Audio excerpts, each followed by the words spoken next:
ஜீவன் முக்தி பிரதம் தேவம். பரமஹம்ச நித்யானந்தர் ஓர் வாழும் அவதார புருஷர். பிறப்பிலிருந்தே ஞானத்தை ஞான சக்தியை வெளிப்படுத்திய பிறவி யோகி. தமிழிலும் ஆங்கிலத்திலும் பரமஹம்சர் அருளியிருக்கும் 500க்கும் மேற்பட்ட புத்தகங்கள் Telugu, Kannada, Malayalam, Hindi, Sanskrit, Gujarati, Oriya, Bengali, Marathi, French, Croatian, Polish, Portuguese, Italy, German, Danish, Spanish, ரஷ்ய மொழி, சீன மொழி போன்ற 26 சர்வதேச மொழிகளில் மொழிபெயர்த்து வெளியிடப்பட்டுள்ளது. 10,000 மணி நேரத்திற்கும் மேல் ஞான கருத்துக்களை மொழிந்துள்ள அரிய பேச்சாளர். லட்சக்கணக்கானவர்களுக்கு அன்னதானம், இலவச மருத்துவ வசதி, கல்வி உதவி, மேலும் உலகம் முழுவதிலும் 140க்கும் மேற்பட்ட இடங்களில் பள்ளிகள், ஆசிரமங்கள், ஆலயங்கள் மற்றும் மருத்துவமனைகள் அமைத்து ஒப்பற்ற சேவை செய்து வரும் சமூக சேவகர். லட்சக்கணக்கானவர்களுக்கு தலைவலி முதல் கேன்சர் வரை தனது தியான சக்தியால் தீர்த்து வைத்த தியான சிகிச்சையாளர். கோடிக்கணக்கான மக்களுக்கு உடல் நலம், மனவளம் ஆகியவற்றிற்கான கிரியைகளை வகுத்து தரும் கிரியா யோகி. கோடிக்கணக்கான மக்களுக்கு வாழ்வியல் பிரச்சனைகளுக்கான தீர்வுகளை தந்த வாழும் ஞானி. 151 நாடுகளில் தியான மையங்களோடும் விடுதி, Tiruvannamalai, Rajapalayam, Salem, Hyderabad, Varanasi, loss Angeles, Seattle, Ohio, San Jose, Phoenix ஆகிய சர்வதேச நாடுகளிலும் ஆசிரம கிளைகளோடும் நடந்து வரும் உலகளாவிய நித்யானந்த தியானபீட ஆன்மீக இயக்கத்தின் நிறுவனர். 1 கோடிக்கும் மேற்பட்ட சீடர்களால் ஆத்மார்த்தமாக பின்பற்றப்படும் ஞான குரு. தீட்சையின் மூலம் சக்தி பரிமாற்றத்தை நிகழ்த்தும் அவதார சக்தி. பாரம்பரிய யோகக்கலையை ஆயிரக்கணக்கான யோக மையங்கள் மூலம் உலகமெங்கும் எடுத்துச் சென்ற நவீன கால யோகி. லட்சக்கணக்கான மக்களுக்கு குண்டலினி சக்தியை உயிர்ப்பித்து அஷ்ட சித்திகளை அருளும் அஷ்டமா சித்திதாயகன். இந்தியாவில் பெங்களூரு, ஹைதராபாத், திருவண்ணாமலை மற்றும் சர்வதேச நாடுகளில் Los Angeles, San Jose, Seattle, Toronto, Ohio, Oklahoma, Phoenix, Saint Louis, Malaysia, Brazil, Paris, Guadeloupe, Dallas, New York, New Jersey, Atlanta, Calgary, Vancouver, Singapore என்று உலகம் முழுவதும் வைதீக ஆலயங்களை அமைத்து வேத கலாச்சாரத்திற்கு மறுமலர்ச்சி அளித்த ஆன்மீக சுடர். லட்சக்கணக்கான இளைஞர்களின் எதிர்காலத்திற்கு வழிகாட்டியாய் திகழும் ஒரே இளம் குரு. உலகிலேயே இணையதளத்தின் மூலம் அதிகமாக பார்க்கப்படும் ஆன்மீக குரு. அரசியல் துறையிலும் ஊடகத்துறையிலும் ஊடுருவியிருக்கும் நாத்திக ரவுடி கும்பல்களால் தொடுக்கப்பட்ட மத தாக்குதலையும் தாண்டி ஒப்பற்று ஒளிரும் ஆன்மீக ஒளி. அசைக்க இயலாத, என்றென்றும் நிலைத்திருக்கும் ஞான கல்ப விருட்சம். ஸ்வாகதம் ஆனந்தானுபவாஸ்வாதம் சர்வரோக நிவாரகம் வந்தே பாப விநாசக்தம் நித்யானந்தாய ஸ்வாகதம். நித்யமுக்தம் நிர்விகல்பம் தியானலோக பிரதீபகம் வந்தே சாந்தமயம் பந்தம் நித்யானந்தாய ஸ்வாகதம். ஆனந்தகந்த சஞ்சாரம் சர்வோபாதி விநிர்முக்தம் வந்தே ஞானாலயம் நாதம் நித்யானந்தாய ஸ்வாகதம்.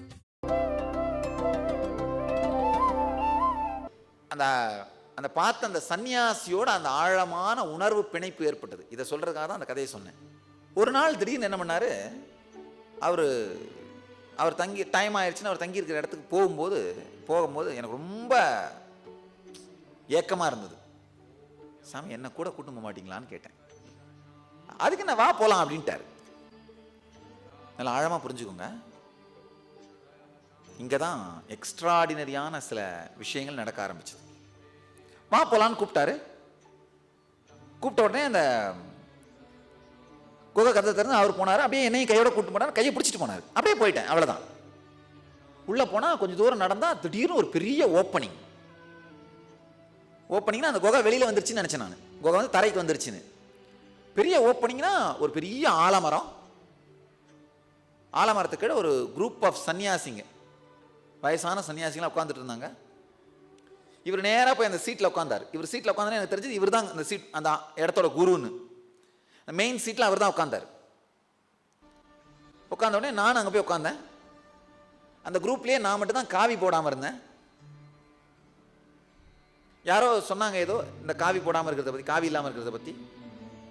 நான் உடனே நீங்களே கொடுங்க சாமி அப்படின்னா, அவர் உடனே ஒரு காவி எடுத்துகிட்டு வர சொன்னார். துணியை எடுத்துகிட்டு வந்தாங்க பக்கத்தில் இருந்து. அவர் கிட்ட கூப்பிட்டாரு காவி போத்துறதுக்கு. அப்போ உடனே சொன்னார் அந்த துணியை அதை கழட்டி போட்டிருப்பான் அப்படின்னு. நான் கவலையே படலை, ஒரு டிராயர் மாதிரி தான் போட்டுட்டு இருந்தேன். அந்த துணியை அப்படியே கழட்டி கிடாச்சிட்டேன். அப்படியே கழட்டிட்டு வந்த உடனே அவர் அந்த காவியை போத்தி இடுப்பில் சொருவி விட்டார். ஒரே ஆனந்தம் சாமிக்கு. கொஞ்ச நேரம் கழிச்சு ஃபர்ஸ்ட் டைம் இந்த ஆனந்தமாக இருங்கள் வார்த்தையை சாமி கேட்டது அவர்கிட்ட தான். காவி வாங்கினவன் சும்மா இல்லாமல் போய் நேராக போய் குப்பை மாட்ட ஓடினேன். ஓடி அவங்க கிட்ட இந்த மாதிரி, ஆமாம்மா இந்த சாமி கொடுத்தாரு நல்லா இருக்கா பாரு அப்படின்னு. பாட்டி அதனால் நல்லா இருக்கா பாருன்னு காவி கொடுத்தாரா. எந்த சாமியாரா உனக்கு காவி கொடுத்தது? காவி கொடுத்தா அர்த்தம் என்னன்னு உனக்கு தெரியுமாடா? எனக்கு அப்போ தான் ஐயோ என்னடா இது, ஏதோ வம்ப உருவாக்கிட்டோம் போல. அந்த அம்மா உடனே வா அந்த சாமிகிட்ட போகலாம், யார் உனக்கு கொடுத்தது வா அப்படின்னு என் கையை பிடிச்சி தர இழுத்துட்டு வராங்க. எனக்கு ஐயோ வம்பா போச்சுடா, இந்த அம்மா போயிடா அவர்கிட்ட சண்டை போட்டுச்சுன்னா அவர் மனசு கஷ்டப்படக்கூடாது. அவர் எனக்கு அப்போ அதான் விருப்பம். அதான் ஏன்னா ஆழமான அன்பு இல்லை, பெரிய ரொமான்டிக் ரிலேஷன்ஷிப் அது. நான் உடனே இல்லை இல்லை இல்லை அந்த சாமியெல்லாம் இப்போ பார்க்க முடியாது உன்னால் போ அப்படின்னு. நம்ம உடனே ஏய் ஒழுங்காக யார் கொடுத்தாங்கன்னு காமி, இல்லை நீ எந்த கடையிலேருந்து திருடிட்டு வந்தேன்னு சொல்லு. ஐயோ பெரிய வம்பா போச்சுடா, பேசாம உண்மையே சொல்லிடலாம் அப்படின்னு அந்த அம்மாட்ட சொல்லிடலாம் அப்படின்னு. ஆமாம் அந்த சாமி தான் கொடுத்தாரு, சரி வா வேறு வழி இல்லைன்னா அந்த சாமிகிட்ட அழைச்சிட்டு வரேன். இந்த இடத்துக்கு அழைச்சிட்டு வந்துட்டேன். இந்த சமாதிக்கு வந்துட்டோம். வந்து இவரை சாமி கூப்பிட்றேன். உள்ளே இருந்துக்கிட்டே வெளியில் இருந்துகிட்டே அந்த இதை குகை பக்கத்தில் நின்றுட்டு சாமி சாமின்னு கூப்பிட்றேன். அவர் வரவே இல்லை. எனக்கு பக்குன்னுச்சு, ஏன்னா முதல் தரம் வெளியில் வராமல் இருக்கார். கூப்பிட்டு அடி வயிற்றுலேருந்து ஆப்பா ஐயோ என்னடா ஆச்சு அப்படின்னு. அந்த அம்மா வந்து நின்றுட்டு இருக்குது. அந்த அம்மாவுக்கு ஏற்கனவே சந்தேகம் வந்துச்சு, நான் திருடிட்டு தான் வந்திருக்கேன்னு. நான் அந்த சாமியை பார்க்கலாம் முடியாதுன்னு சொன்ன உடனே இல்லை வந்து சரி அப்புறம் நான் ஒத்துக்கிட்டேன், இல்லை அந்த சாமி தான் கொடுத்தாரு வா அப்படின்னு. வந்து நின்றுங்க நான் சாமி சாமின்னு கத்துறேன். அவர் வரவே இல்லை. எனக்கு அடி வயிற்றுலேருந்து குப்புன்னு துக்கம், ஐயோ வரலையடா அப்படின்னு. இன்னொரு பக்கம் இந்த அம்மா வேற, எங்கடா எங்கே இருந்துடா அவர் சொல்கிறா காமிடா அப்படின்னுது. சின்ன பையன் தானே. உடனே நான் காமிச்சேன், அந்த குகைக்குள்ளே தான் வருவேன், இந்த மண்டபத்தை தான் காமிச்சேன். அந்த அம்மா குடிஞ்சு பார்த்துட்டு யாரை ஏமாத்துற, இது குகையாடா கருங்கல் மண்டபம் பாடுறா அப்படின்னு. அப்போ தான் முதல் தான் அந்த கதவில் கை வச்சு பார்த்தா அது கருங்கல். ஃபர்ஸ்ட் டைம் எனக்குள்ள ஒரே ஷாக். அப்போ தான் நான் உள்ளே பூந்து கையை வச்சு பார்த்தேன் ஃபர்ஸ்ட் டைம். அப்போ அது என்ன கருங்கல் மண்டபம். அப்போ இது வரைக்கும் நான் அந்த மாதிரி சொன்ன மொத்த கதையும் என்ன ஆச்சு? கருங்கல் மண்டபம்னா யார் அதை திறந்துட்டு தினம் வெளியில வந்தது, யாரு தினம் அதுக்குள்ள போனது, யாரு என்னையே ஒரு தரம் அதுக்குள்ள அழைச்சிட்டு போனது. தலை கிருகிருன்னு எனக்கு கிருகிருக்க ஆரம்பிச்சிருச்சு. அந்த அம்மா பட்டு பட்டுன்னு என் கண்ணத்துல வைக்குது. சின்ன பையன் தானே, சின்ன பையனா அப்பெல்லாம் அடிப்பாங்க குழந்தைங்களாம். யாரை ஏமாத்துற சொல்லு, எங்க இருந்து இந்த துணி திருடிட்டு வந்த, உங்க தாத்தாக்கிட்டே சொல்ல போறேன். எனக்கு அதுக்கு மேல என்ன சொல்றதுன்னு தெரியல. உடனே அந்த அந்த பாட்டிக்கான தெரியும் சாமி நான் பொய் சொல்ல மாட்டேன் அப்படின்னு. உடனே என்ன பண்ண, இந்த அண்ணாமலையார் மேல, அந்த சாமி மேல, நான் பார்த்த சாமி மேல, இந்த அண்ணாமலையார் மேல, ஓம் மேல எல்லாம் சத்தியம், அந்த சாமி தான் வந்து துணி கொடுத்தாரு அப்படின்னு சொல்லி கையெடுத்து வேகமா அந்த அம்மா கையில அடிச்சேன். என் கை அந்த அம்மா கை மேல பட்ட உடனே அந்த தீட்சை நடந்துருச்சு. அந்த அம்மாவுக்கு முதல் தீட்சை வாங்கினது அவங்க தான். சந்தேகம் போயிடுச்சு. வாழும் ஞானி பரமஹம்ச நித்யானந்தர் வழங்கும் கல்பத்தரு முழுநாள் தியான அனுபவ முகாம். கல்பத்தருவில் நீங்கள் பெறும் மனவளம், தீட்சையினால் உயிர்ப்பிக்கப்படும் குண்டலினி சக்தியின் அளப்பரிய ஆற்றலால் உலக அளவில் மனிதர்களை தாக்கும் மனோரீதியான நோய்களான மன அழுத்தம், மனச்சோர்வு, தூக்கமின்மை, பயம் மற்றும் பயத்தாக்குதல் ஆகிய பிரச்சனைகள் 100% குணமடைகிறது. என்பது மருத்துவ ரீதியாக நிரூபிக்கப்பட்டுள்ளது. கல்பத்தரு தியான முகாமில் இந்த அதிசயத்தின் ஆழமான அனுபவத்துளி உங்களுக்குள்ளும் நிகழ்கின்றது. இந்த பலன்களை நேரடியாக பெற கல்பத்தரு தியான முகாமில் சந்திப்போம்.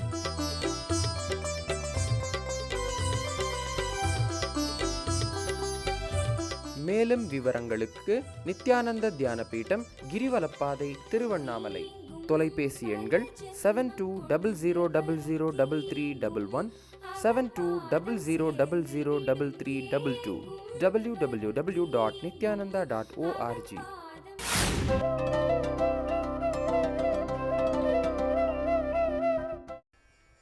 2008 மட்டும் தமிழ்நாட்டில் 6000 இளைஞர்கள் சூசைட் பண்ணியிருக்காங்க. கொடுமையான விஷயம். வாழ வேண்டிய இளைஞர்கள் 6000 பேர் தற்கொலை செய்து கொண்டிருக்கிறார்கள். சாமி இதை பற்றி ஒரு ஆழம் ஆராய்ச்சி பண்ணா மெஜாரிட்டி வேற ஒன்றுமே இல்லை. எக்ஸாம் ஃபியரும் பப்பி லவ்னு சொல்கிற முதிர்வடையாத காதல், இந்த ரொமான்ஸ், இன்ஃபேச்சுவேஷன். திருமணம் செய்து கொள்ளுகின்ற அளவுக்கு 2 பேருக்கும் பொறுப்பெடுக்கிற அளவுக்கு தைரியம் கிடையாது. ஆனால் ஹார்மோனல் டார்ச்சர்னால ஏற்படுற இன்ஃபேச்சுவேஷன், உடல் வளர்வதனாலே உடலிலே நடக்கின்ற மாற்றங்களாலே ஏற்படுகின்ற இன்ஃபேச்சுவேஷன். காரணம், உண்மையில் அந்த டிப்ரெஷன் வரும்பொழுது எப்படி வரும்னா, போகவே போகாதது போல அது தோன்றும்.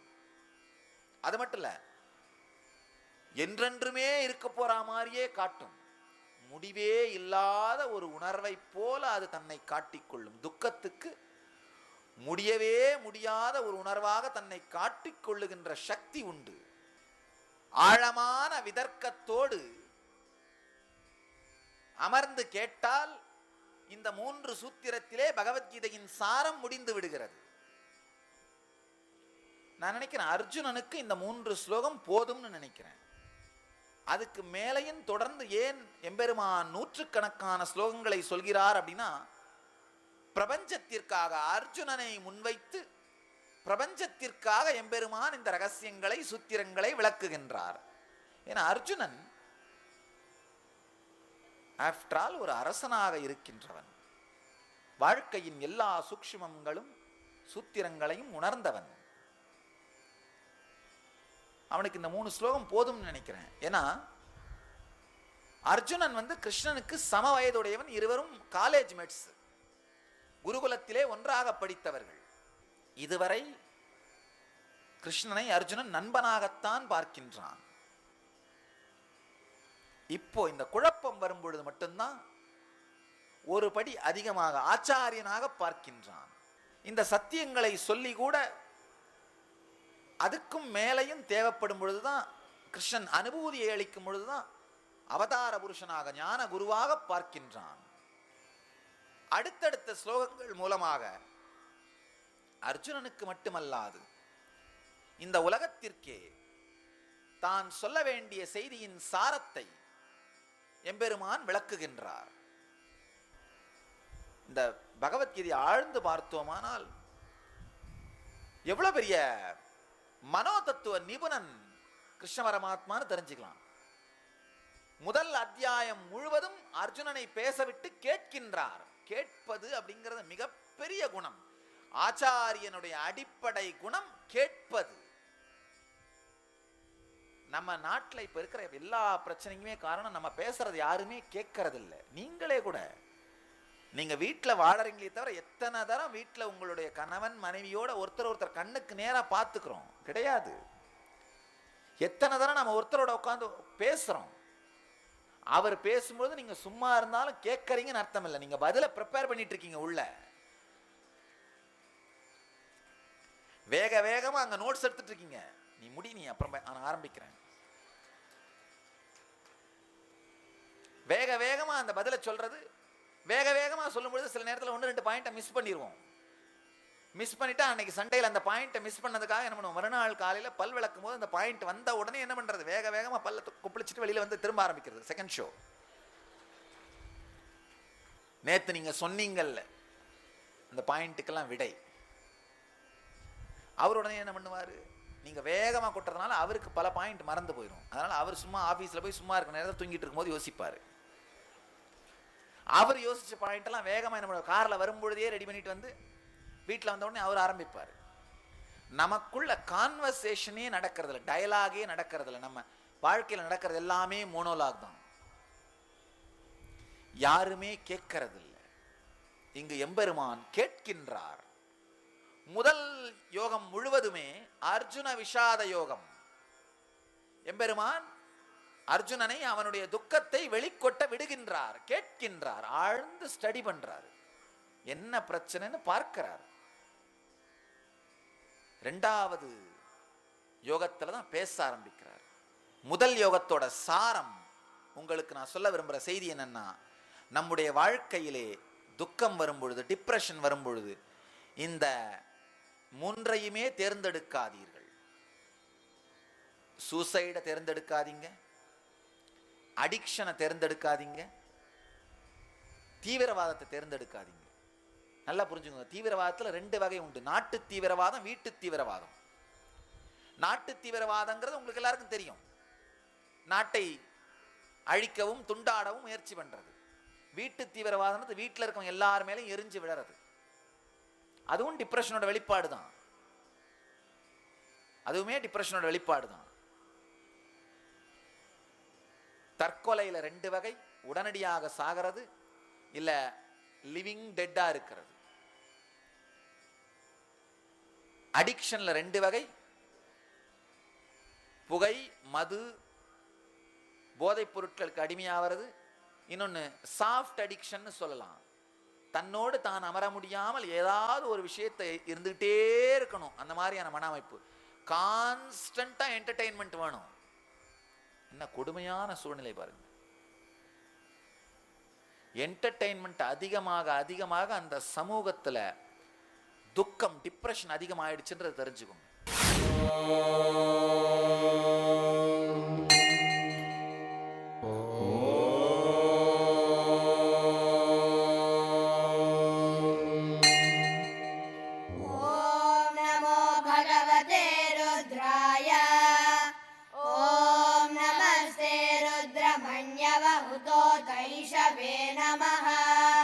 नमस्ते अस्तु धन्वने बाहुभ्यामुदते नमः। या तैषु शिवतमा शिवं बभूव ते धनुः, शिवा शरव्या तवतया नो रुद्रमृडया। या ते रुद्र शिवा तनूरघोरा पापकाशिनी, तया नस्तनुभाषन्तमया गिरिशन्ताभिजादशीः। या विषं गिरिशन्तः। கிருஷ்ணன் நேரடியாக செய்திக்கு வருகிறார். சுத்தி வளர்ச்சி பேசாம நேரடியாக சொல்றார், என்னப்பா என்ன ஆச்சு உனக்கு, கெட் பேக், மீண்டும் சமநிலைக்கு வா, உன்னுடைய உணர்வு நிலைக்கு வா, நீ சான்றோர்கள் வம்சத்தில் உருவானவன். அவனுடைய ஐடென்டிட்டியை நினைவுபடுத்துகின்றார். சில நேரத்தில் நம்முடைய பாஸ்டோட ஐடென்டிட்டி ப்ராப்பரா இருந்து அதை நினைந்தாலே கூட சமநிலைக்கு வந்து விட முடியும். கிருஷ்ணன் ஒரு க்ஷத்ரியன்,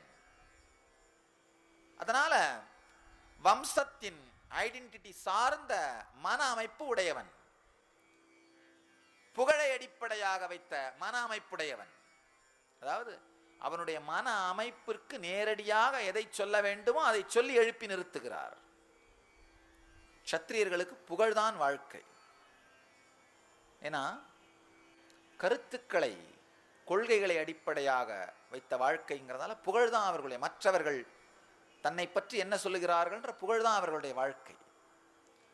எடுத்த உடனே கிருஷ்ணன் ஆரம்பிக்கிறார், அப்பா இந்த இக்கட்டான சமயத்திலே இந்த மனச்சோர்வு எங்கிருந்து உன்னை வந்தடைந்தது? இது சான்றோர்களால் கடைபிடிக்கப்படாதது, ஸ்வர்க்கத்தை அளிக்காதது, புகழைத் தராதது.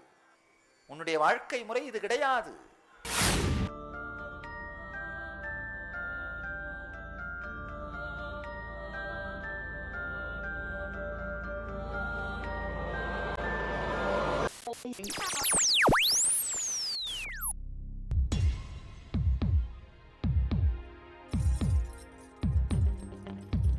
தீராத நோயிலிருந்து விடுபட வேண்டுமா?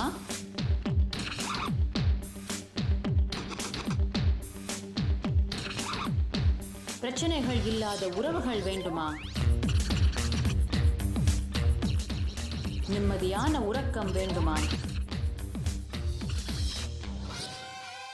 வாழ்க்கையில் மனத்தெளிவும் உற்சாகமும் அதிகரிக்க வேண்டுமா? ஆனந்த ஸ்புரண தியான முகாம் இவை அனைத்தையும் 2 நாட்களில் உங்களுக்கு அனுபவமாக்கித் தருகிறது. நாம் வாழ்வில் அனுபவிக்கும் பிரச்சனைகளுக்கும் துக்கங்களுக்கும் காரணம் நம் உடலில் உள்ள 7 சக்தி மையங்களில் பதிந்திருக்கும் எதிர்மறை உணர்வுகளும் நாம் உருவாக்கி வைத்திருக்கும் எதிர்மறை மன அமைப்பும் தான். இதை மாற்றுவதற்கான தியான நுட்பங்களும் தியான பயிற்சிகளும் கற்றுத்தரப்படுகிறது. விழித்துக் கொள்ளுங்கள், ஆனந்தம் உங்கள் பிறப்புரிமை. ஆனந்தமயமான வாழ்க்கை உங்களுக்காக காத்து கொண்டிருக்கிறது. வாரந்தோறும் சனி மற்றும் ஞாயிற்றுக்கிழமைகளில் ஆனந்த ஸ்புரண தியான முகாம் நடைபெறுகிறது. நடைபெறும் இடம் நித்யானந்த தியான பீட்டம், கிரிவலப்பாதை, திருவண்ணாமலை. தொலைபேசி எண்கள் 7200003311 7200003322. அர்ஜுனனை நோக்கி பல வார்த்தைகளை உபயோகப்படுத்துகிறார். இந்த மொத்த கீதையிலும் பல பெயர்களாலே அர்ஜுனனை அழைக்கிறார். ஒவ்வொரு நேரத்திலும் அந்த சூழலுக்கு தகுந்தார் போல பெயரை உபயோகப்படுத்துகிறார். அதே மாதிரி அர்ஜுனனும் எம்பெருமானை பல்வேறு வார்த்தைகளாலே வர்ணிக்கின்றான். சூழ்நிலைக்கு தகுந்தால் போல வார்த்தைகளை உபயோகிக்கின்றான். இங்க அர்ஜுனனை கிருஷ்ணர் சொல்றார், எதிரிகளை அழிப்பவனே, இழிந்த மனத்தின் தளர்ச்சியை விடுத்து போருக்காக எழுந்து நில்னு சொல்றார். ஆழ்ந்து சில சத்தியங்களை நாம் புரிந்து கொள்ள வேண்டும். உண்மையில பேனிக் அட்டாக் வந்து திரும்ப திரும்ப டிப்ரெஷன் அட்டாக் நடந்துகிட்டே இருந்ததுன்னா ஆண் தன்மையையும் பெண் தன்மையையும் இழப்பதை மருத்துவ ரீதியாக நிரூபிக்கிறார்கள். இது மருத்துவ ரீதியாகவே ஒரு வியாதி. திரும்ப திரும்ப பேனிக் அட்டாக் வந்துட்டே இருந்தா, ஸ்ட்ரெஸ் அட்டாக் வந்துட்டே இருந்ததுன்னா, ஸ்ட்ரெஸ்ஃபுல்லாகவே இருந்தீங்கன்னா தன்னுடைய ஆண் தன்மையையும் தன்னுடைய பெண் தன்மையையும் இழக்கிறார்கள். அதனால தான் எம்பெருமான் சொல்கிறார், இந்த மனச்சோர்விலே துக்கத்திலே மூழ்காதே, அலியின் தன்மையை அடையாதே. கிளைபியம்மாம் ஸ்மகம பார்த்த அர்ஜுனன் ஒரு வீரன்.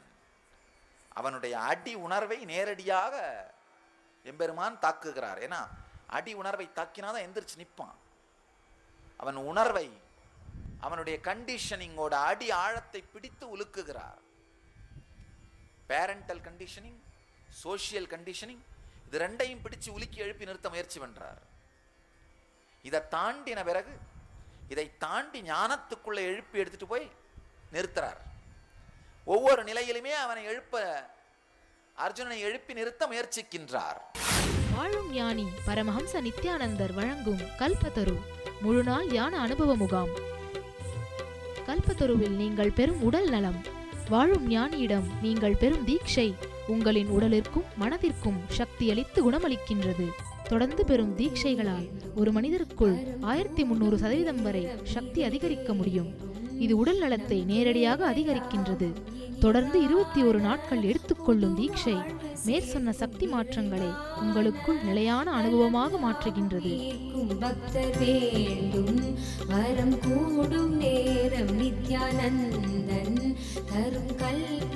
மேலும் விவரங்களுக்கு நித்யானந்த தியான பீட்டம், கிரிவலப்பாதை, திருவண்ணாமலை. தொலைபேசி எண்கள் 7200003311 7200003322 www.nityananda.org. முதல்ல எம்பெருமான் கேட்கிறாரு, நீ இப்ப எடுத்திருக்கிறது, அது படிப்படியாக விளக்குகின்றார். முதல்ல சொல்றாரு, உன்னுடைய பாரம்பரியம், இந்த உடல் உனக்கு யாரால் அளிக்கப்பட்டதோ, இந்த உடல் எந்த வம்சத்திலிருந்து வந்ததோ அந்த வம்சத்தினுடைய போக்கை நீ கடைபிடிக்காமல் இருக்கின்றாய். அதை முதல்ல சொல்றார். சான்றோர்களாலே கடைபிடிக்கப்படாதது அப்படின்னு சொல்றார். அதாவது உன்னுடைய வம்சத்திற்கு தகாதது, குலத்திற்கு தகாததுன்னு சொல்றாரு. நம்ம இந்திய நாடு இன்னமும் ஸ்டேபிளா இருக்குன்னா இந்த ஒரே ஒரு கருத்து முக்கியமான பங்கை வகிக்கிறது. நீ இப்படியெல்லாம் பண்ணிட்டு இருந்தா அவங்க அப்பா அம்மாவை பத்தி ஜனங்க என்ன பேசுவார்கள்? உண்மையில இந்த ஒரு கருத்தினால்தான் இன்னமும் நமது நாடு ஸ்டேபிளா இருக்கு. உங்க ஃபேமிலியை பத்தி என்ன பேசுவார்கள்? கிராமங்கள்ல பாத்தீங்கன்னா இந்த ஒரு கருத்து தான், இப்படியெல்லாம் நீ பண்ணிட்டு இருந்தா உங்க ஃபேமிலியை பத்தி, அப்பா அம்மாவை பத்தி என்ன சொல்வார்கள் மக்கள்? இது நம்ம எல்லாருக்கும் இருக்கின்ற அடிப்படையான ஒரு உணர்வு. அதை கிருஷ்ணன் உயிர்ப்பிக்க முயற்சிக்கின்றார். அது கிருஷ்ணன் என்ன நினைக்கிறாரு, ரொம்ப சிம்பிளா சாதாரணமான வார்த்தைகள் மூலமாகவே இவனை துக்கத்திலிருந்து வெளியில் எடுத்துட்டு வந்துடலாம்னு நினைக்கிறாரு. அதனால் ரொம்ப சாதாரணமான ஆயுதங்களைத்தான் பிரயோகப்படுத்துறாரு. சான்றோர்களால் கடைபிடிக்கப்படாதது. ரெண்டாவது கர்மா தியரி எடுத்துட்டு வர்றாரு.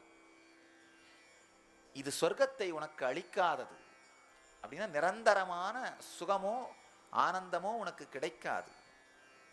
இது புகழையும் அளிக்காது. ஆரியனுக்கு எப்பொழுதுமே புகழ் வாழ்க்கையினுடைய பலம். புகழையும் அளிக்காது.